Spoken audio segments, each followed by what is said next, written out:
আজ বাংলার নতুন বছরের প্রথম সকাল। আর আমি এখন দাঁড়িয়ে আছি রাজধানী ঢাকার ঐতিহ্যবাহী সেই রমনা পার্কের বটমূলের ঠিক নিচেই। বৈশাখ একটা বাঙালির অন্যতম একটা উৎসব।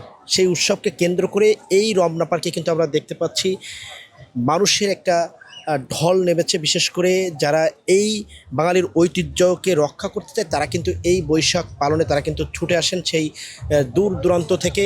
এবং সেটি কিন্তু আমরা লক্ষ্য করছি বিভিন্ন ধরনের পোশাক পরিধান করে তারা কিন্তু এই রমনা পার্কে এসেছেন এবং তাদের যে উপস্থিতি সেটি আমরা বেশ একটা ভালো লক্ষ্য করছি। এবং এই বৈশাখকে কেন্দ্র করে আমি যদি নিরাপত্তার বিষয়টাকে আপনাদেরকে জানানোর চেষ্টা করি, রাজধানীর বিভিন্ন স্তরে কিন্তু বিভিন্ন নিরাপত্তার ব্যবস্থা করা হয়েছে। বিশেষ করে আমি যখন প্রবেশ করছিলাম সেক্ষেত্রে প্রবেশের বিষয়টাকে যদি জানানোর চেষ্টা করি, প্রবেশ থেকে কেন্দ্র করে সকল স্তরে কিন্তু পুলিশ এবং র্যাব এবং সাথে কোস্টগার্ড সহ এবং আনসার বাহিনী এর সাথে বিভিন্ন বাহিনী তারা কিন্তু এই নিরাপত্তা দিচ্ছেন। এবং আমি একটা বিষয় জানানোর জন্য আপনাদেরকে বলি, এই রমনা পার্কে প্রবেশের ক্ষেত্রে আমরা কিন্তু ঠিক সেই পল্টন থেকে শুরু করে সেখান থেকে কিন্তু গণপরিবহন সেটি কিন্তু বন্ধ করে রাখা হয়েছে। এবং এই সাইডে যদি বিষয়টা জানানোর চেষ্টা করি, শাহবাগ থেকেও কিন্তু এই গণপরিবহন সেটি কিন্তু বন্ধ করে রাখা হয়েছে।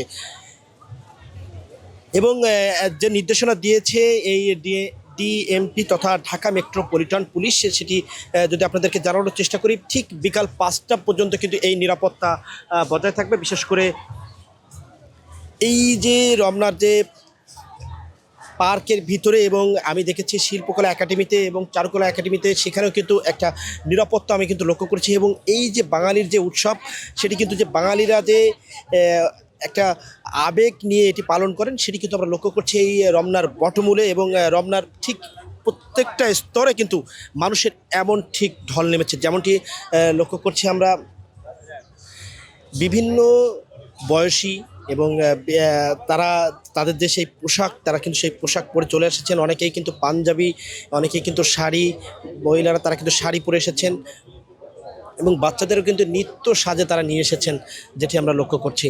খুব সুন্দরভাবে আমরা উদযাপন করছি আসলে, এবং সকলের অংশগ্রহণটাকে আসলে খুব সুন্দরভাবে দেখা যাচ্ছে।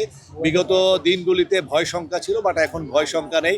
আমরা নিশ্চিন্তে পারিবারিক সকলেই আমরা আসলে একত্র উদযাপন করতে এসি।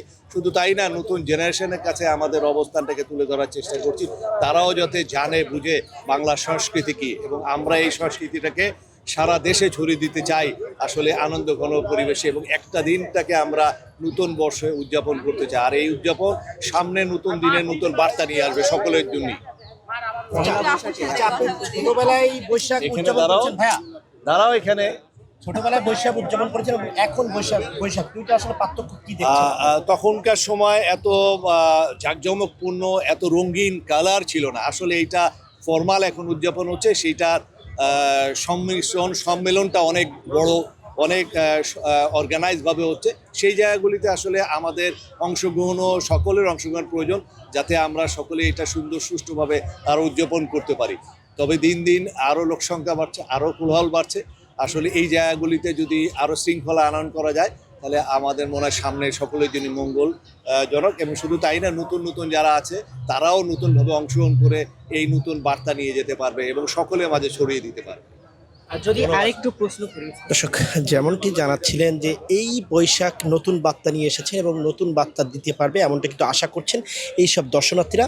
এবং আমি যেমনটি দেখতে পাচ্ছি যে এই বটমূলের নিচেই কিন্তু আর অল্প কিছুক্ষণ পরে কিন্তু সেই উৎসবের আয়োজন সেটি কিন্তু শুরু হবে। সেটির কিন্তু প্রস্তুতি আমরা দেখতে পাচ্ছি এক্ষুনি কিন্তু প্রায় শেষের দিকে। এবং আমরা যেটি লক্ষ্য করেছি ঠিক রমনার পার্কের প্রবেশের ঠিক দ্বারে তথা ভিতরে প্রবেশের সাথে সাথে যে জায়গাটি, সেই জায়গাটাই কিন্তু এখন উৎসব সেটি কিন্তু শুরু হয়ে গেছে। সেখানে কিন্তু বিভিন্ন ধরনের বাঙালি উৎসবের গান সেটি বাজানো হচ্ছে এবং তারপরে সেখানে কিন্তু সেই উৎসব পালন করা হচ্ছে। দর্শক, এই ছিল রমনা পার্ক থেকে সর্বশেষ আপডেট।